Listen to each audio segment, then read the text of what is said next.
Are you tired of watching shows that only give you general social media theory and expect you to figure out how to apply it to your own industry?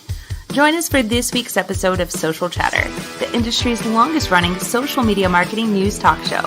Not only will you learn the latest breaking news, but you'll also gain practical advice on how to apply it. Now here's your host, Christian Karasevich.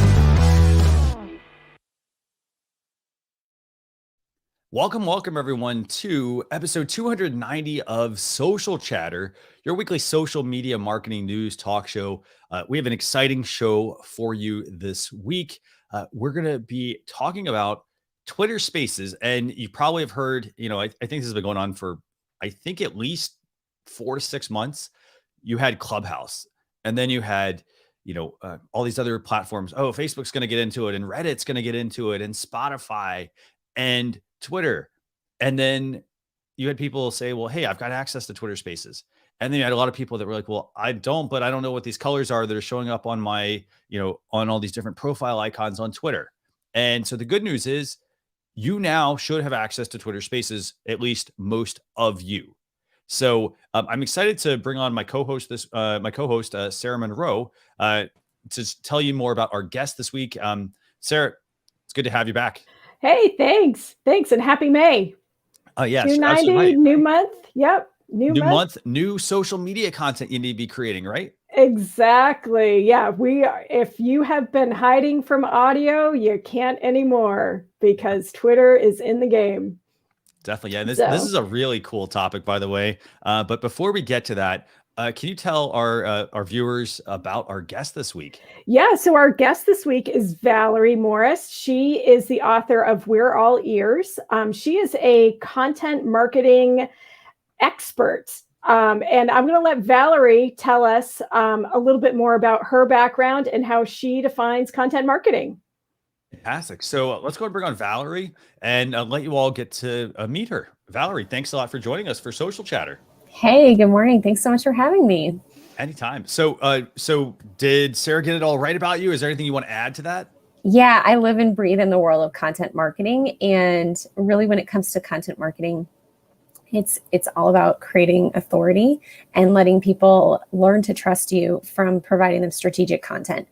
And, I actually got started doing all of this by coming in from the social media direction and realizing that really myself and my clients, we needed authority building content, blogs, video, podcast, white papers, all sorts of different content where people could learn to trust us and know that we are leaders in our industry. And so then that kind of branched out into this arm of creating content. And so the content helps feed what you're putting on social, and social provides an avenue to get that content out to the world. So they kind of play really nicely together.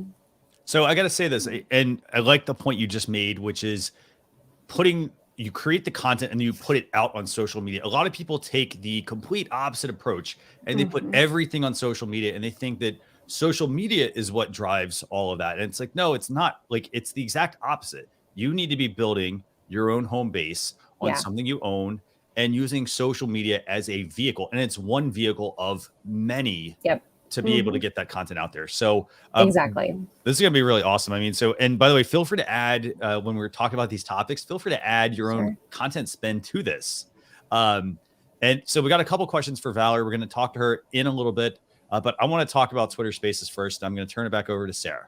Sure. So we have heard a lot about Clubhouse. We've heard a lot, as Christian said in the opening, we've heard a lot about other platforms coming into this audio only space. So think of it like radio on social media.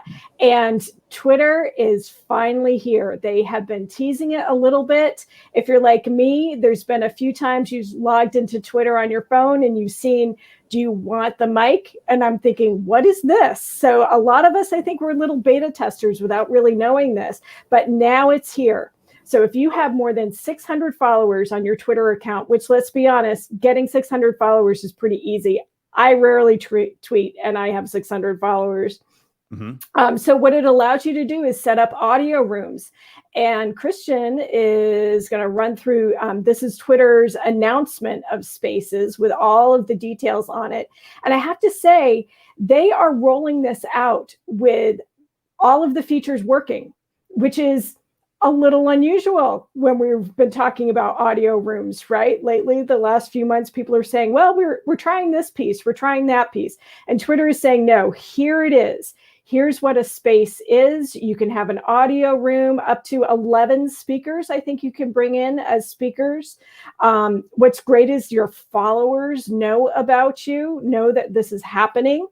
And it brings all of the tools of Twitter into the spaces. So things like reacting with emojis, direct messaging the hosts and the speakers, or even retweeting so that you can add some comments and bring that audience engagement into the audio room. And so others haven't been able to do this.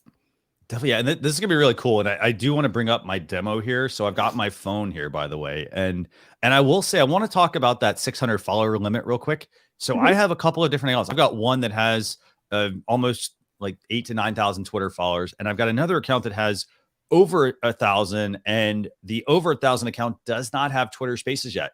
I was kind of surprised. That's the at Social Chefs account. But so this is how it works. So first off, you do have to be on mobile right now. So there has been talk about having Twitter Spaces for desktop, which is going to be pretty awesome. I think when they come out with that, because it's going to make it easy for you to create audio content. But first off, I'm on Twitter here, and I'm on iOS, but you can be on iOS or Android. And all you can do is tap and hold on the compose tweet icon, and you're going to see this purple icon. And this means that you have Twitter Spaces. So when I join this, by the way, and Sarah, you're welcome to also, like, if you all want to join me on Twitter Spaces, I'll show you all how that works if you want to.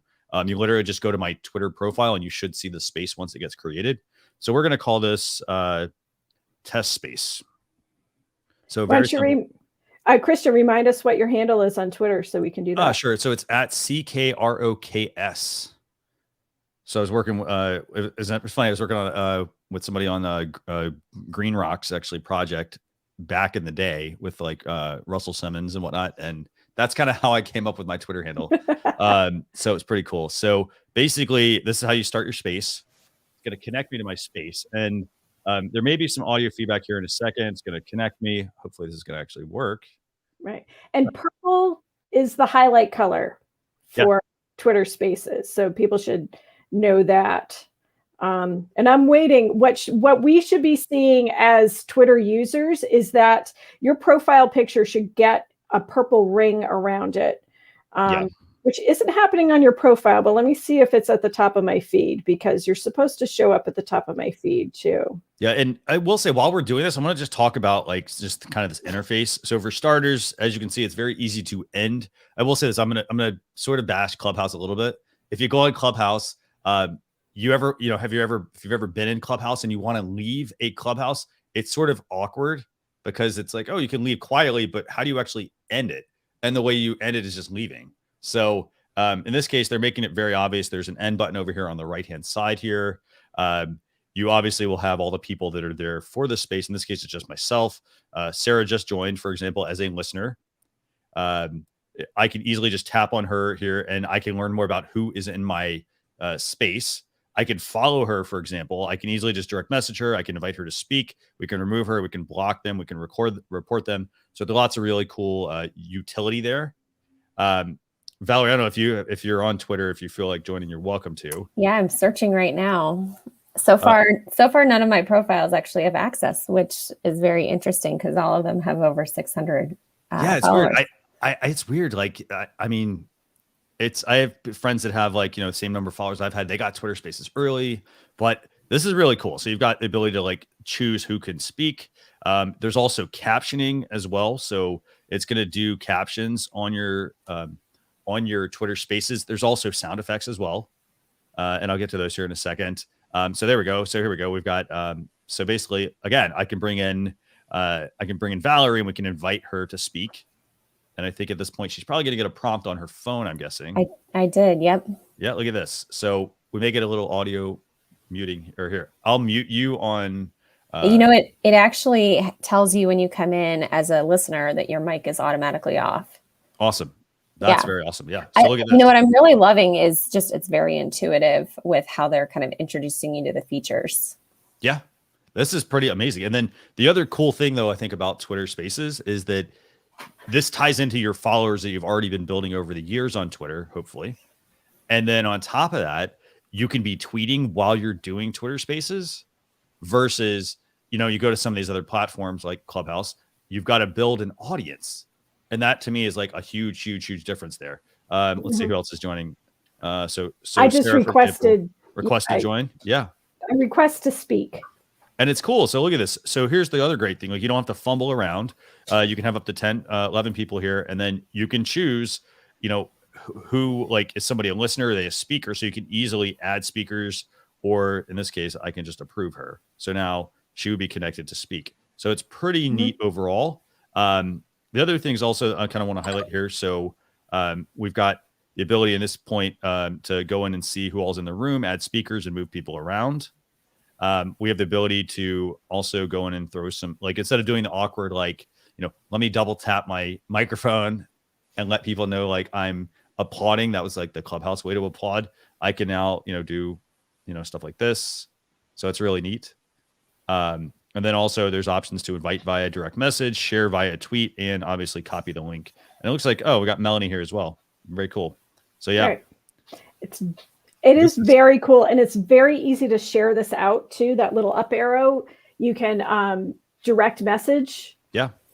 Can direct message the host, but you can also tweet out what's going on too. So it's really simple. It's got all of the great tools that Twitter has already baked into all of it. So I'm going to go ahead and end this real quick, by the way, and then I'm going to bring us back to our normal broadcast here. Sure. And while you do that, I want to talk about the importance of captioning, because we're going to talk about it a little bit later too. And I think it's really important from an accessibility standpoint to be thinking about this, right? We now have the option to put alt text onto images in pretty much every platform everywhere.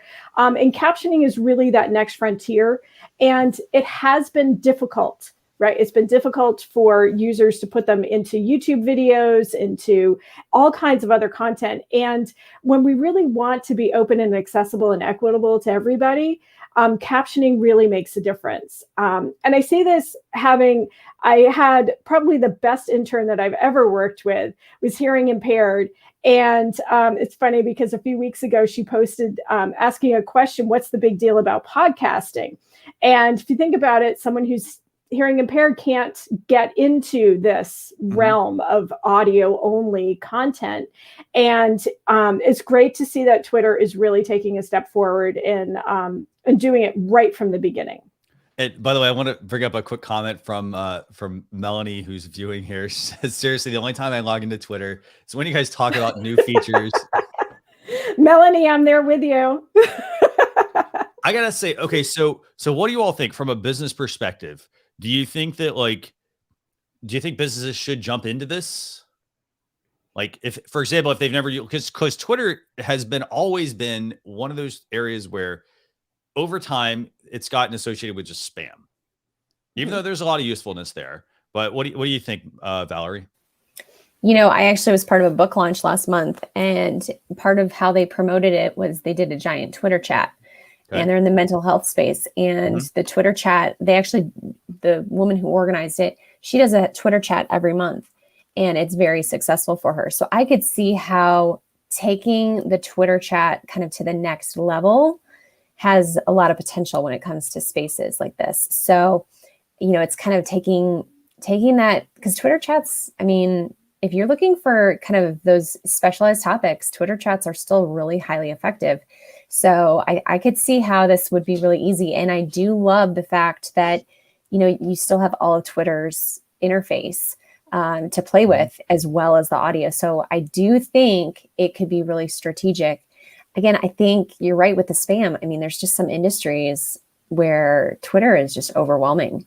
But then there's others like, you know, journalists and whatnot, where spaces, you know, and Twitter in general is like their place, like it's where they pay attention. So I think it kind of depends on the industry.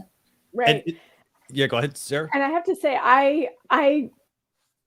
I've been part of lots of Twitter chats, and was really the main reason why I really got into Twitter was Twitter chats. But now I use it a lot with events and engaging with people around events that I'm at or events that I wish I was at, or even digital events now too. So I think this would be a way to have like live radio, like a live audio feed from the event where you could have little interviews and little corners of the event, digital or in person, and really engage more people around what's going on in real time. Yeah. And, I was part of PodFest a couple months ago, and they leveraged Clubhouse rooms constantly to help promote the event leading up to it and during the week of. So I could totally see this concept being really big with events like you're saying, Sarah. Yeah. I will say this. I also think this could be very, like you mentioned just a second ago, Valerie, like journalists who use Twitter quite a lot. I totally can see this being where if I want, like right now, if I wanted to get somebody's like permission to use something, or I want to use a soundbite or things like that, this is where like it like really opens the doors, I think, because previously somebody would send them a direct message. Hey, can we talk offline? And then they like, include a tweet or, something like that. Now I actually could get a quote from people like in a space and then include that, for example, in an article or things like that. So I think this really just steps the game up around the board, across the board, I think, with this whole audio feature. The other thing I also, I want to move to the other part of Twitter, Sarah, and that's the ticketing feature. Ticketing Spaces. So this is, again, launching with Spaces, right? Is a chance for creators to add a ticketing aspect to it so that they can get a little bit of revenue for their efforts and that their users can give them a little bit of love too. There wasn't a lot of information in the announcement about this yet, so I'm guessing it's still kind of rolling out. I would say one thing to keep in mind if you really want your revenue to go to the creators that you love is keep in mind that iOS, the Apple Store and the Android Store, the Google Store, take up to a 30% cut. So if you're buying tickets through your mobile device, the app stores are going to take a cut of that. So maybe until this is out on desktop, I know for me, I'll buy a ticket through desktop so that I don't penalize my creator for that. But again, they still get revenue. Money is still money, right? But it's nice to see that they are baking this in from the very beginning. And I always think monetization is one of those hard things for people. Like a lot of people start these things and they don't have they don't even think about the monetization aspect. And I like that Twitter is baking this in. And this is just an example that they gave on their article. But basically, it's, for somebody who wants to run a Twitter space, this is what it would look like. As you can see, there's the purple tie-in color. I want to just highlight a couple things. There's the purple tie-in color with the graphic. The other thing is, if you look on the top here, so you're going to see, in this case, you've got the single person. This means they're in a Twitter space when their icon is purple. And then the one where it's the double person means those people are both in spaces plus 7 people. So and then when their spaces stop, that actually will turn off. So it's a quick, indicator of, Twitter spaces are happening. You can easily go join those or request to join them. And then if you want to join somebody's, you've got the ability to purchase tickets. And then this is where it gets really awesome, I think. And it's the fact that you can see, there's a quick timestamp there saying, hey, you know what? You got 2 minutes and 30 seconds. I think that's what that was, to join that. And then it's like $5. And then there's also the social proof, i.e. the ability to tweet or share this out. What do you think about this, Valerie, from a content perspective? I mean, I follow a lot of people who have Patreon pages. Yeah. And I think when you have that exclusive content that is kind of that extra, you have plenty of your free stuff, but if you have that extra stuff that is really, for people who are willing to pay for it and it's good content, I say, why not?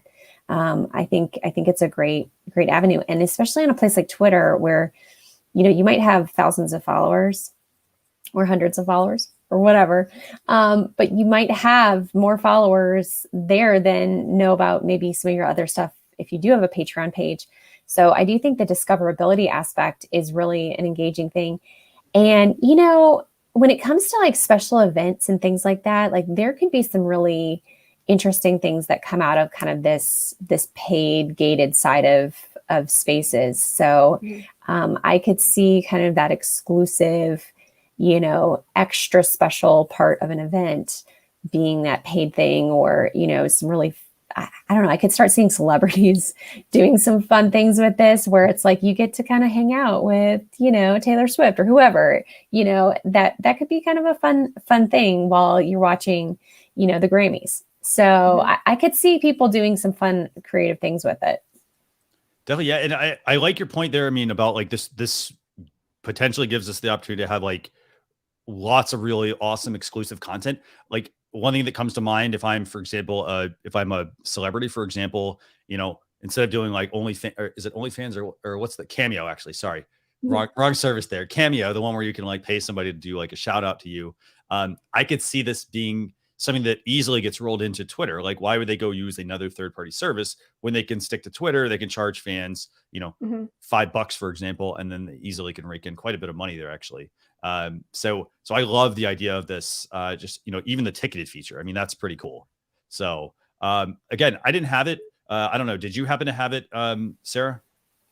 Like, have the ticket? No, I haven't seen it yet. Yeah, I think it's still rolling out a little bit. And like Valerie, not all of my Twitter accounts have the option for it. So it's just my personal account, which actually has the fewest followers, which is interesting.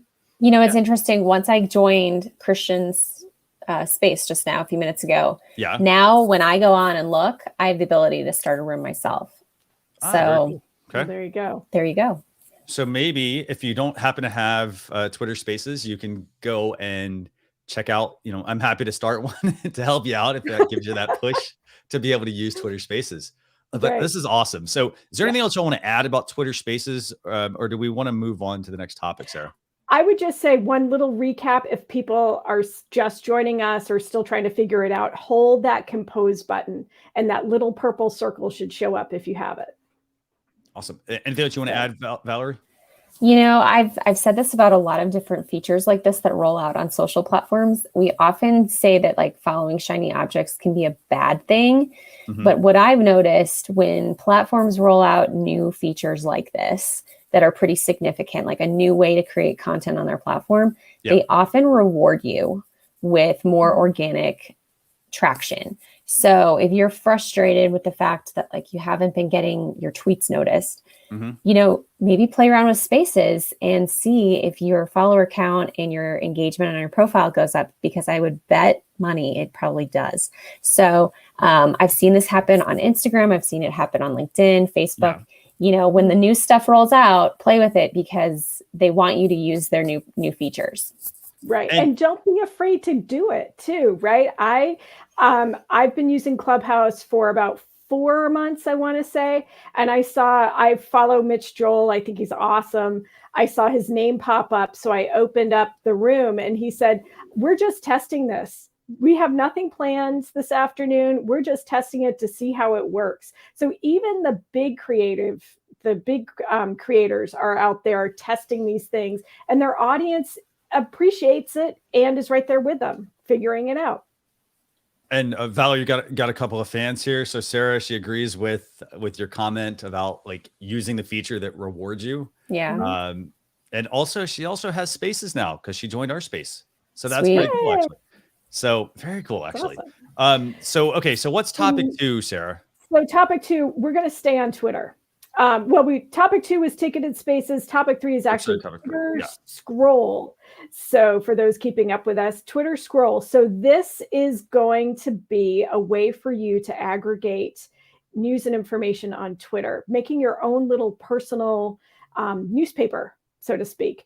And when we talk about news consumption, let's just talk a little bit about the numbers. A couple of weeks ago, Christian, we talked about the new Pew Center research study. Yeah. And it's amazing and maybe a little frightening how many Americans consume news on social media. So in 2019, it was 54% of Americans sometimes or often consume news on social media. Fall of 2020, 86% of Americans sometimes or often consume news. And actually, of that 86%, 60% often consume news on social media. So what's great is that Twitter is recognizing this usage and saying, hey, here's a way for you to curate your content.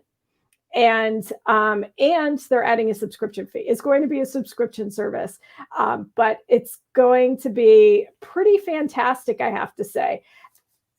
I've been really upfront about not being a very avid Twitter user, but I love how the algorithm has been working and has been feeding me information, and how my lists have put information to delivered information to me. So this is just another add-on to that makes Twitter better and much more informative.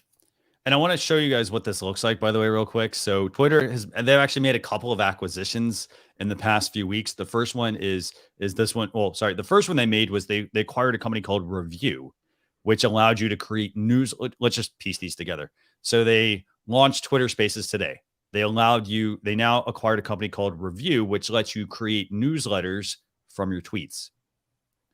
Now they're acquiring this company, Scroll. And the goal of this is to build websites without all the pop-ups and the ads and all the junk that basically appears on your site that makes it slow and, makes it hard to like actually do. Like, for example, if somebody want to build a website, for the most part, most people don't necessarily have the time to do it.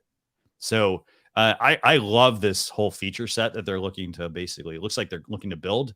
Valerie, what do you think, by the way, about just, the fact that Twitter's acquiring this Scroll tool? Twitter can be a beast to digest. It's just hard to keep up with the sheer amount of tweets that are going out. Mm-hmm. And so I actually think this is a really great tool. It is going to be interesting because I think, the trust level with news is a little bit precarious at the moment. Yeah. At least in the United States. And so, I think there's definitely going to be a little bit of apprehension there that they're going to have to get over. And I think that's going to hinder some of the adoption of this concept. At the same time, that might consolidate more of the safe news, I guess, of like news that's trustworthy, where they might be able to filter out some of the stuff that's, not legit from being part of these features. So I do think it has potential. And I think, for Twitter being a place where people go to for breaking news or like when a big story is happening, I think them having this is just a very natural extension to kind of the persona of the platform. Mm-hmm. And that said, Christian, did you dive in to see if you could subscribe to other people's scrolls? So Scrolls is basically it's for websites. So it's basically it's trying to build. It's almost like Paper. Do you guys remember Paperly or maybe even Discord? It reminds me a lot of that actually. To where it's basically taking all the like instead of building a website, making them complicated. For example, like you can go and you can buy like Squarespace or Wix website or like a WordPress.com site, and you can use some of their themes. This basically looks like it looks like they're putting the pieces in place to be able to make websites. So they have shut down most of the services for now. And I think Scroll actually owns Nuzzle. Do you guys remember that one as well? Oh, gosh. It sounds familiar, but I don't remember what it did. So Scroll acquired Nuzzle, which was a tool for like curating articles. And then Twitter is acquiring Scroll and they're shutting down Nuzzle. So I'm not sure if Nuzzle would basically send you an email that would have like daily emails of the top stories shared by the people in your feed. Mm-hmm. So like, let's put all these pieces together. I mean, this should make a lot of sense, right? Like Twitter, I think Twitter's going to create something pretty awesome here, actually. And I find it funny. We always joke about LinkedIn and Twitter and how like we always bag on them because they've been slow to do things. Mm-hmm. And now I'm like, they're really getting the wind in their sails, I feel like, with what they're rolling out, and they're rolling things out that make sense versus Facebook, for example, that just rolls out everything and like just dumps a whole bunch of stuff on you. So I'm really surprised. This is gonna be really awesome, I think, once these pieces come out.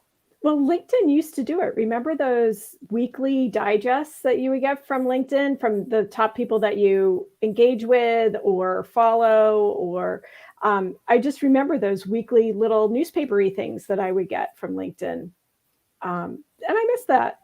So pretty good stuff, I think. It's really cool stuff. It is really cool stuff. And, for social chatter, Christian, you do a lot of tweets. So this could be a great way for social chefs to pull this in, to use a real world example, to pull in those tweets, because you send out tweets of what the show's going to be for the week. If people are following closely what the Twitter feed is, you can see what the topics are going to be just by the tweets that you're putting out a few days before. Yeah, it's going to make it super easy, I think, to like create that content versus doing the show and then writing the blog post and then sending the newsletter out. Like, and this, I think, plays really right into your wheelhouse, Valerie, like about content creation. Like a lot of people, like they say they don't have the time to do this. And I think like some of these updates, I mean, they seem like, oh, it's something else I got to figure out. But I think when you put the pieces together, you're going to like the puzzle you see there, I think. Yeah.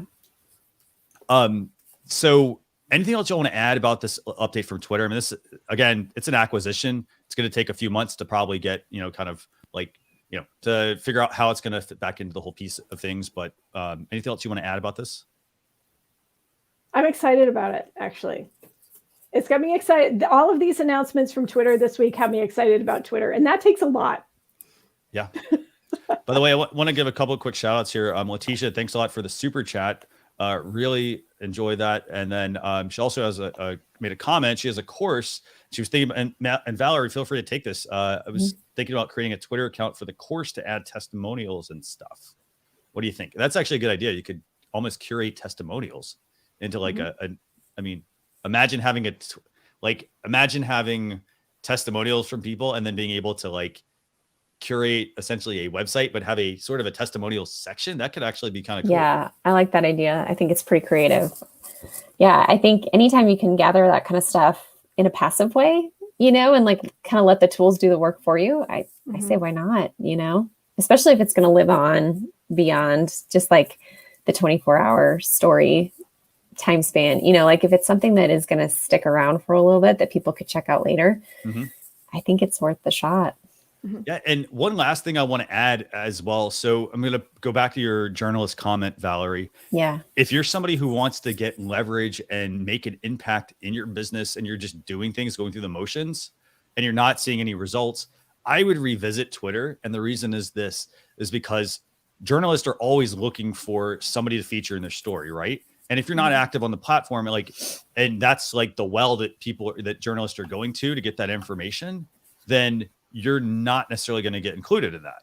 And right. So, in this case, like if you're a business and you're like, you know what, I want to be on top of certain things or certain topics, be active. And that could potentially get you involved with a journalist, which will then all of a sudden get more eyeballs on your content if that's the well they're going to. So I love this. I really do love all these updates from Twitter this week. Really, really, really useful. Sarah, I'm going to turn it over to you now. Where do we go? Let's run through the last couple of items that we have for this week pretty quickly. First, Instagram has a couple of announcements, and it's kind of interesting because they're on both ends of the spectrum. One is for Instagram Live. They're giving you the opportunity to turn off your video, which means that you can have an audio only room on Instagram, which is kind of interesting. Sounds like things that we hear from everybody else. And if you missed the news, in March, Instagram announced that you could have a live room with 4 people. So if you have a live room with 4 people and they all mute their video, that means it becomes an audio only space, right? So it's interesting that they're testing this. I find it interesting. Instagram was built on the fact that they are a visual platform, and now they're taking that visual away. So it'll be interesting to see if audio only is something that may get Instagram users excited. The other piece that they're doing, Instagram is going to have more captioning options with stories. So the caption stickers will be something that you can turn on for your Instagram stories, which means that you don't have to go through the effort of captioning your Instagram stories the way people have been before, adding the text on it. And just to bring home the point of why captioning is important, not just for people who are hearing impaired, but also just for the general public, is there is a huge percentage of people who watch social media videos with the sound off, right? And so, some of the numbers that I was looking at have really ranged from 39% to 80, as much as 85% of social media video consumers have the sound off. So and all these numbers were before 2020, when all of us may have had little videos playing on the side of a Zoom meeting. So captioning is much more of a bigger player, and now that it's automatic in stories. So I find that great, because I turn my sound off on Instagram all the time. I turn on a story and then I was like, oh, I want to hear the sound. I need to turn it back on. Now the captions will auto-generate if you want them. What do you think about these, Valerie, these Instagram updates? Yeah. Yeah. Go ahead. Well, I have a new baby in the house. And so I keep my sound off on my phone because I can't tell you how many times I've accidentally hit a video while I'm scrolling something and I'm trying to keep that baby asleep and it wakes her up. So I actually love being able to just watch the captions myself, even though there are times where I could listen to it. I think most of the time it's just easier for me to keep my sound off. So I definitely fall in that category of folks. And I don't know that I'm necessarily the majority, because I think other people like the sound of video and audio way more than I do. But I do think it's a really great thing. And I think, with a lot of the clients that I work with, they it's just so overwhelming, all these new features. And so if you can make the captioning just this automatic, easy piece that somebody doesn't have to figure out okay, I've got to figure out how to make the captions work for this video on this platform and in this format. I just think it makes things, the user adoption is just going to increase dramatically. And I run across a lot of folks who they're just technologically challenged, whether it's their age or their interest level. And, if we can make it easy for them, they're going to start using the tools more. And that means more time spent on the platform, which means more ad revenue for Instagram. So, I think it's only in their best interest to make it easy on all of us. Yeah. And I got to say, I like the design of the caption stickers. You literally just drag it on and then, it actually it's got a different feel than the typical captions that people see on, when they're watching a video. I think now one other thing people need to pay attention to with captions, since these are very likely using artificial intelligence. So it's a learning model, which is great. You also have to remember it's not always going to be perfect. And I'll give people actually some tips here. And one of those tips would be go back. For example, I use a tool called Descript. And when you when you run a video through there, it will automatically pick up words that you're saying. And you do need to spend some time going back and looking at it and seeing what words does it not seem to pick up and correct the way you speak. And it's a way for you to improve the captions for yourself. So for example, if you use the Instagram caption stickers in stories, by the way, they're also going to add this to Reels, and you're noticing certain words aren't being picked up. A light bulb should go off. I need to maybe adjust how I'm saying that or make sure I enunciate things, better. So just a little learning tip there. But anything else you want to add about this? You just pretty much update your Instagram stories, Instagram app from your device's app store to get this, and then go into stories, and it should be a caption when you drag the drawer up. Right. I'll just say, piggyback off of what you just shared about, and take that into just regular conversation, public speaking. If you do any public speaking on any level, that's a great idea to go back through and look and see what the AI has kind of messed up and see, okay, maybe that word is a normal word, but I just don't pronounce it well. And maybe that's something that, nobody's willing to tell me that, hey, I can't understand you, but the AI will tell you that you need to kind of practice that enunciation a little bit better. So I love that idea of just like, it could improve your everyday interactions. Right. And to that point, a lot of people, if we go and watch our own, like there's nothing wrong with watching your own content. You should. However, if we're the one watching it, we're not going to necessarily figure out, if we're just watching it, if we're doing things wrong or saying things wrong, because to us, it seems normal. So that's where you need to work with somebody. If you've got a team, somebody who you don't speak with quite frequently, send them, work with them on just a couple of them. Like, hey, can you take a look at this, 2-minute video that I did? Was it hard to follow? Was I hard to understand? So that you can then take that and improve what you do. Yeah. So I'm excited about these updates from Instagram this week. So Sarah, I'm going to turn it back to you to see where you want to go next with things. Sure. Well, we have this fantastic guest here. So why don't we jump right into talking to Valerie? Yes, let's do that. Valerie, we started out talking about content marketing, and this is really your wheelhouse. So I listened to some of your content, read a little bit of your book, haven't gotten all the way through it, but I've loved it from the beginning. So you have a different take on content marketing. So how would you define content marketing, and why do you think it's important for people to set up a content calendar? Sure. Yeah. So content marketing is really using strategic content to help sell your brand and to help people build trust and for you to establish yourself as the leading authority in your industry. And I've seen it work for anyone from the plumber down the street to public speakers that have, doctorates and, all sorts of credentials behind their names. So I think it can work in so many different applications.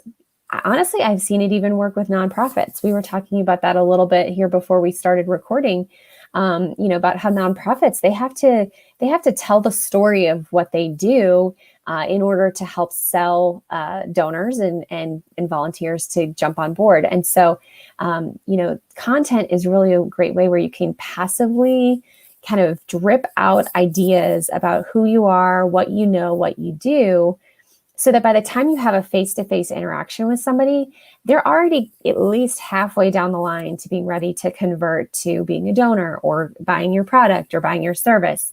So, and you can get content out to the masses.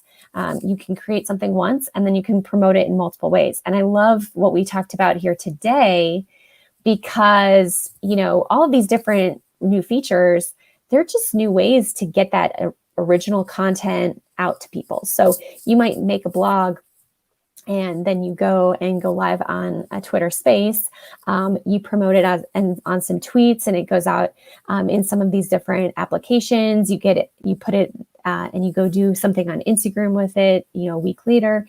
You can kind of take one piece of content that you create and put it out in multiple different ways on social media. And I love that. But, it all starts with a content calendar. And that's ultimately what I kind of live and die by when I'm working with a client or even working on my own stuff. It just helps me keep things straight. And ultimately, it's just a high level plan of what types of content or what themes we're going to be talking about over the course of time. And you can get really fancy. I've seen people make them in like Trello or Asana. Honestly, I love a Google Doc. I just use a Google spreadsheet that myself and my team and our clients that we can all collaborate and add to. But it's a central spot for us to kind of throw all of our ideas in at once. I love that you said you use Google Docs because I keep going back to them. I have to say I started using Microsoft Planner actually a little bit this last year, which kind of brings together Google Docs and Trello, and you can move things around. But we ended up going back to a spreadsheet too, where you can sort by your own name and your own assignment and know exactly. But one of the concepts you also talk about is content cycles. So can you talk about how you bring that concept of content cycles into your planning? Yeah. Into your content plan? Yeah. So, there's different seasons of things, and then there's different types of content. So, thinking through, are there strategic things that we need to be talking about at different points in the year? And, I was just talking to a friend the other day who was scrambling to get some Facebook ads up for a Mother's Day campaign that was this week. And really those things need to be thought through a couple months ago. And so, it's kind of, when you have a content calendar, it allows you to think through the different cycles and seasons that you have throughout the year and when you might have big pushes, and helps you think backwards to like when you need to really start doing the legwork to make sure you are ready for any ads or promotions to go live. And then, there's also this concept in the content marketing world, and you probably hear it a lot in social media too, of evergreen content. And that just means it's content that is relevant at any point in time. So it's not time sensitive. And, when it comes to like breaking news, that's not evergreen. But, talking about what a content calendar is would be something that you could talk about at any point. And so I like to think through with clients, when we're working on a content calendar, how much of this content is stuff that we could write about at any point, and talk about it at any point, versus stuff that's going to be more time sensitive. And that evergreen content is also a really great type of content for you, because most of the time you can create it ahead of time and then have it roll out over time. So the concept of batching your work becomes so much easier when you know what pieces of content you could create at once. So, for example, I had a baby in December. In the month of November, as I was kind of waiting and, not sure when stuff is going to happen, I was making a ton of my newsletters for my email list that were going to go out in December and January. I did a lot of that work in November because a lot of it was evergreen topics that I was talking about. Yeah. I gotta say, I like when you position it like that from the perspective of looking at content cycles. So for example, like we mentioned, it's the beginning of May. A lot of people, like Mother's Day, for example, it doesn't change. So like holidays, for example, like back to school, for the most part, like all of that stuff, all those major events, they don't change. And so as a business, you need to be like, I love the fact that you talk about like working backwards, but I like the fact that when you think about evergreen content, let's say it's for Mother's Day, I create a series of ads. And this is where you need to get in the habit of documenting all the stuff you do. For example, if it's Mother's Day, you create ads last Mother's Day or social media content last Mother's Day. You don't have to actually don't destroy the final file, save the file, and then go back. And then Mother's Day is approaching. You start a couple of months ahead of time, for example, and you don't have to recreate the wheel. What do you have to do? You open the file, you look at it and you say, okay, how much of this needs to change for this year? Does anything need to change? It may not need to change at all. Maybe you need to just refresh the background, for example. You change a little bit of the copy, but you're not actually changing it completely. And that's what people need to realize, because when you do that sort of stuff, now like you have a whole year's worth of content you could use for at least 2-3 cycles, maybe even more, because it's not something that changes. So businesses, you need to work smarter with getting those content calendars together. So if you're somebody who struggles, I think, with creating a content calendar, definitely, think about it like in terms of like, well, what events do we have coming up? They don't have to be about your business specifically. They need to be something that your business can tie into. Yeah. Right. Well, and also just keep in mind, we saw this a lot in 2020. Honestly, it was one of the more stressful years to be in social media, because, a lot of this stuff, like there was a lot of stuff that kind of popped up out of the blue that we had to change our content calendar. We had this plan, but, COVID changed it. We had Blackout Tuesday change things. I mean, there were a lot of things in the news where it was like, we're just going to go silent, or we have to change the topics. Like COVID changed the direction of a lot of content for most of my clients. And, it was nice because we had the framework we could run from, and we knew kind of what we wanted to talk about. And then we can make those slight adjustments based on what was going on in the world. Now, Valerie, I think Christian and I think we've all put together these beautiful content plans, right? Spend hours and check in with it every quarter. But what do you recommend? So how, for annual content planning, quarterly refreshing, what's the recipe that you recommend for content planning? Sure. Well, I think it's going to be different for everyone and kind of what you can handle. But here's what I personally focus on. My plan is I usually like to map out very, very high level a year for things like what are my monthly milestones or themes that I want to think through. And then I break it down closer to more like the quarter or like a 6-month time frame. Honestly, I like to think about it in terms of like the trimester. So like fall, spring, summer, based on a school year. It's a little bit easier to think about that. And you also have kind of those breaks around the holidays in December, and people, right now in May with people graduating, people kind of have this like mental shift of like, oh, it's a new season. And so I kind of think of it in like those 3 chunks as far as like, okay, I'm going to work on creating blog content or the longer form content. And then the shorter stuff for social media, I only think about it typically in like a month ahead. So, and again, like I just mentioned with COVID and things like that, things change. So even though I'm thinking about a month's worth of content for social media, and I'm planning it out for the upcoming month. So, May just started. Most of my May stuff is completely done. I would say I'm about 90% done.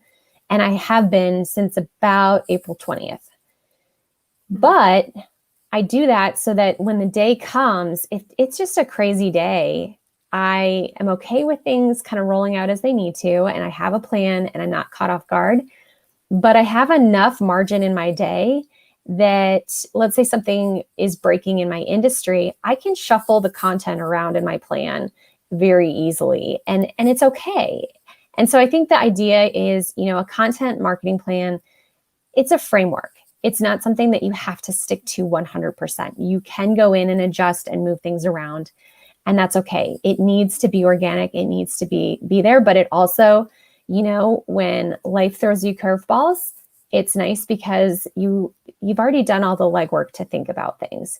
You already have done the kind of strategy piece, and then it's just a matter of the implementation of it. Mm-hmm. And I want to pull out one piece that you said, that social media is a part of it, because you really look at content holistically, right? You're looking at every piece of communication. Yeah. Businesses, nonprofits, or whoever it is, all of the sum of the whole of what they're doing. So social media is just one tool for them really to get their is. message out. Yeah. Yeah. And and as a result, I've been one of those people, like, I love going to the library. I loved going to the library as a kid. I still do now. And I just love learning. And so I'm okay with, going out and learning SEO tactics. I am okay learning funnel tactics and Facebook ad tactics and things that I may not do all day, every day, but I want to know enough about them that I could go in and do them if I need to. And then 2, I am able to bring those principles into what I'm doing on the content side. So I'm not creating social media content that just is going to be, get a lot of likes and be real cute and fun, but something that's going to be cute and fun, but also say something about the brand. Like, I want it to have some subtle strategy behind it. Or when I create a blog post, I want to make sure that it's going to be interesting for readers to read, but it's also going to tell Google key things about who we are and what we do. So, understanding that your content has a lot of purposes and a lot of, can do a lot of stuff for you than just help you get a few more, retweets. I think you have to have a comprehensive view when it comes to social. Otherwise, you're just wasting your time. Exactly. It's always asking that question, why? And I worked with this economics think tank, and we worked with some Russians, and we were doing strategic planning, and I wrote the word why, and the translator said, well, what meaning of why do you want? And I said, she said, in Russian, there's a term, why for what purpose? And I keep going back to that especially when I'm doing my planning or thinking about what to do for the next month as far as social media goes. And I think you said it too, is what is the purpose? What is this serving? So Absolutely. Yeah. And the other thing is with this is like, don't be afraid. For example, I love the point you made, Valerie, about like, you need to have a content calendar. It doesn't need to be rigid, for example. And you also have to be very like if you're somebody who, you find you're really busy and you only have a very finite amount of time to get things done. You don't want to just try to do everything because you're going to burn out. Yeah. You're going to burn out. You're going to get frustrated with yourself. You're going to then start to doubt yourself, all your abilities. Instead, you need to be very specific. Like I'd even say like put up a big wall calendar behind you or in your office and jot down all the things you want to do. And the only stuff that goes on that calendar is stuff that you actually have thought about and worked through versus everybody just kind of like, they take notes on things and they think they're going to get all this stuff done. And it's like, you're not like, you can't get 10 things in a day done. Yeah. If they're like all complex things. You need to be very specific about what you focus on. I think the big thing is a lot of people, there's too many things they're trying to focus on, and they're not able to get the vehicle moving. They're constantly it's like, okay, I want to get the vehicle on the road, but I'm still working so much on the vehicle that it never gets to the point where it gets on the road. Yeah. Instead of, okay, what do we need to do to get it drivable? Like, let's focus on that first. Okay, now we're on the road. Okay, now what do we add to it to make this vehicle better? For example, like, hey, let's actually put, let's put the hood on the vehicle, let's put the doors on the vehicle, like, start to add those kinds of things so that you're building essentially the full car over time, but not trying to do it all at once. Because otherwise it's just going to be like, oh, it's this huge project. I can never get to it. So well, and we live in such a distracted world. Like there's just so much coming at us in a day that honestly having a content calendar and a content strategy just mapped out, even if it's rough and just bullet points and it isn't fully fleshed out, but just having it down on paper, like it just helps me focus. We got so many things coming at us in a day. If I don't have to think through the strategy piece every single day, and I just know I've already thought through this, I feel confident in it. And now I just come in knowing what I need to do. It just helps me just focus my day a little bit better. And it's a nice reminder. Yes, I had that good idea one day when I was working on this. So, yeah. So I also like your concept of being forgiving of yourself, that there are some things that may have to go by the wayside. Like Christian was saying, maybe we don't put all 4 doors on this week. We only put on 1.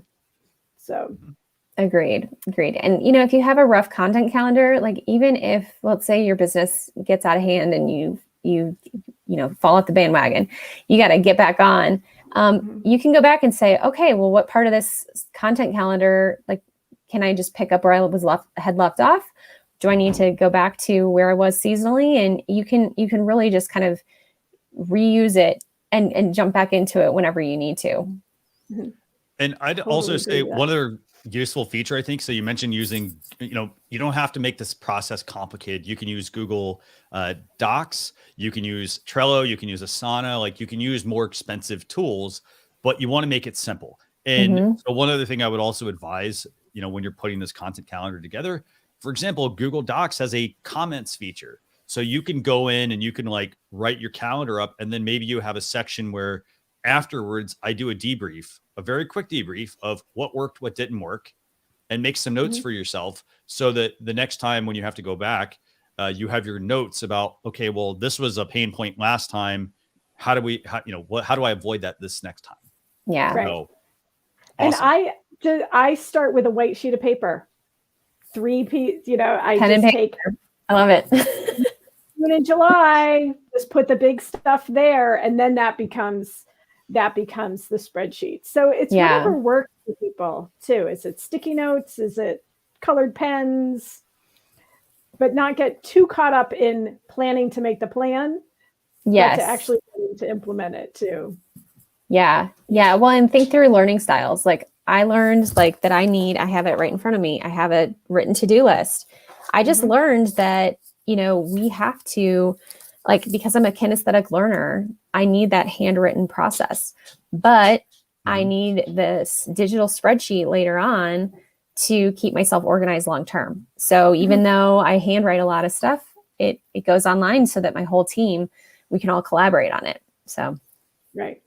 Awesome. I'm a bullet journaler too. So. Well, and people have always said, I talked about this last night on Amazon Live, actually. It's about getting with Letitia, we did a show called Business Essentials in Conversation. It's about getting it out of your brain. Like put it down on paper, like put down everything you need to do on paper, so you don't have to think about it. It lets you basically remove those obstacles that may be mentally holding you back. In this case, if it's content, put down all your stuff on the, onto one thing, and then strategically move things back into place when you're ready to actually work on them. So with that, I want to get into tool time real quick. Tool time. And this is where I want to talk about, usually we cover 2 tools. What we're going to do in interest of time today is we're going to put one of them in the blog post. That's going to be a tool called Figjam. It's an online whiteboard collaboration tool. We're going to put that in the blog post, but I want to talk about Valerie's book here.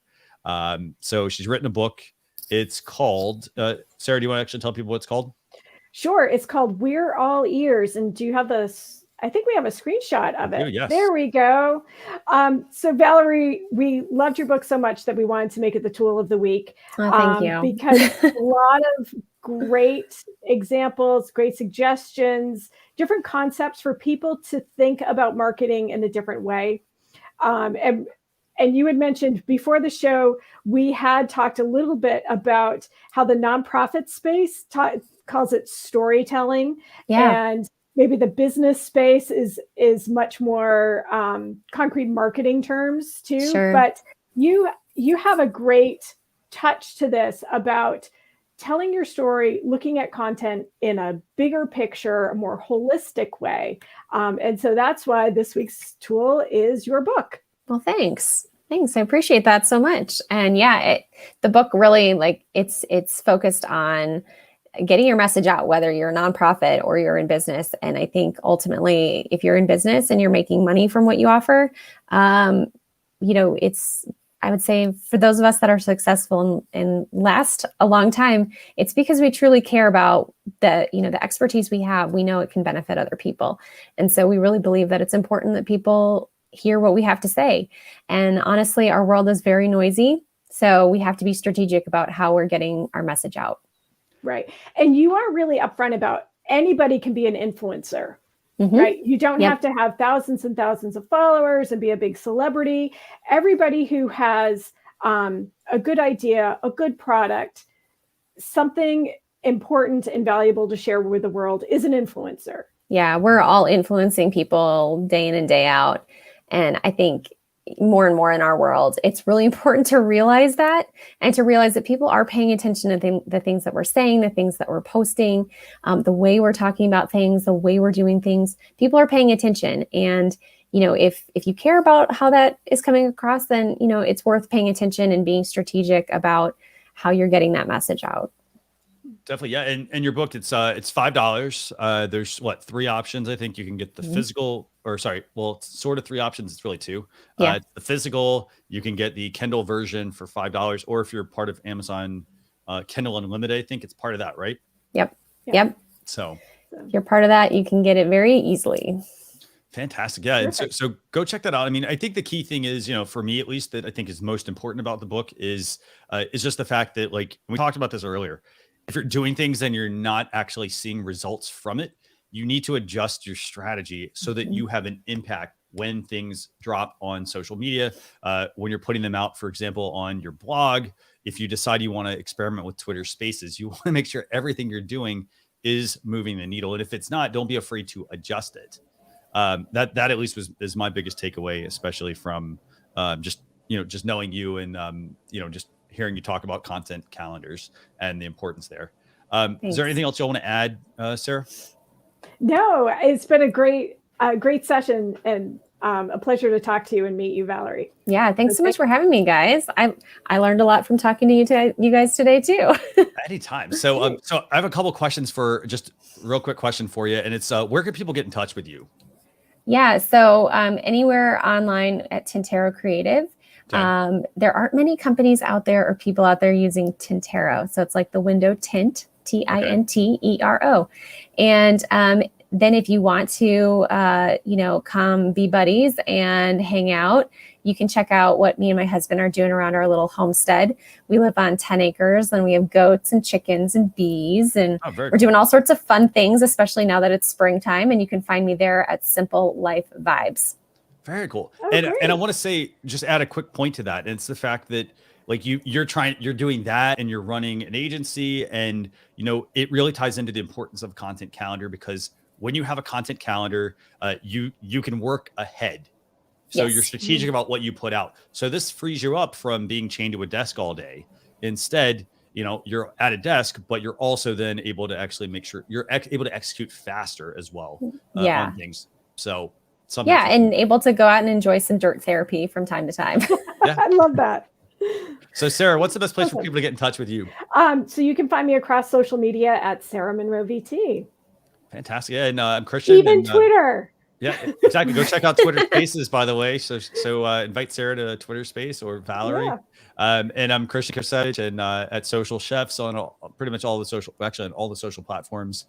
But this has been episode 290. Remember, we're going to have a blog post going out over the weekend, socialchefs.com/SC290. We've got a couple of tools. I think we might have a couple of topics we're going to throw in there. We've got the flash briefing as well, if you want the 7 to 10 minute version of this show. And with that, we're going to wrap the show up. We're going to be joined by Scott Ayers next Thursday, same exact time, actually. YouTube.com/social chefs or Facebook.com/social chefs. I hope to see you there. Thanks a lot for tuning in, and have a great weekend, everyone. Bye.